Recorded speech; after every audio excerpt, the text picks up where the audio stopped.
ข่าวพยากรณ์อากาศประจำวันที่ 18 มีนาคม 2026 ความกดดันสูงของอากาศเย็นยังสืบต่อปกคลุมอยู่ทั่วทุกภาคของประเทศลาวด้วยกำลังอ่อนสมทบกับกระแสลมตะวันตกพัดปกคลุมเป็นส่วนใหญ่ซึ่งจะเฮ็ดให้อากาศยังจะเย็นหาหนาวเย็นอยู่ทั่วไปในตอนกลางคืนหาตอนเช้าส่วนตอนบ่ายอากาศจะร้อนตื่มอีกในแต่ละภาคและจะมีฝนตกฟ้าห้องฟ้าเลื่อมในระดับคอยหาปานกลางพร้อมจะมีลมพัดแรงอยู่บางท้องถิ่น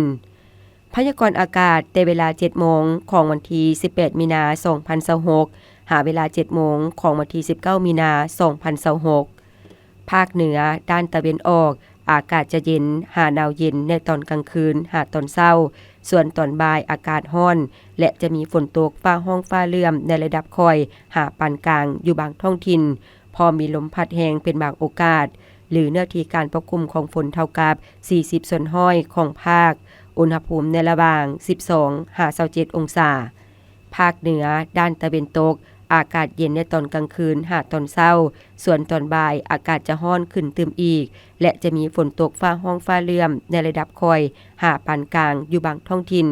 และมีลมพัดแรงเป็นบางโอกาสหรือเนื้อที่การปกคลุมของฝนเท่ากับ 30 ส่วนห้อยของภาคอุณหภูมิในระหว่าง 17-33 องศานครหลวงเวียงจันทน์อากาศจะร้อนขึ้นพร้อมจะมีลมพัดแรงเป็นบางโอกาสอุณหภูมิในระหว่าง 23-34 องศาภาคกลางอากาศร้อนขึ้นตื่มอีกพร้อมจะมีฝนตกฟ้าห้องฟ้าเลื่อมในระดับคอยพร้อมมีลมพัดแรงอยู่บางท้องถิ่นหรือเนื้อที่การปกคลุมของฝนเท่ากับ 10 ส่วนห้อยอุณหภูมิในระหว่าง 18-35 องศา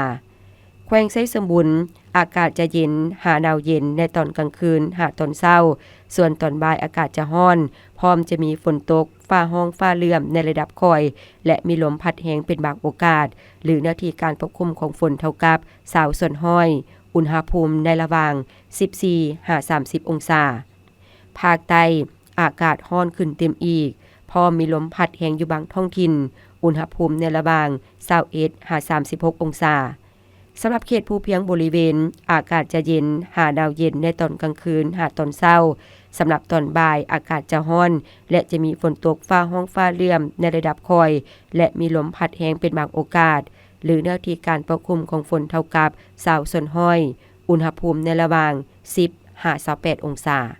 เพชรสมรดวงวิไลอ่านสบายดี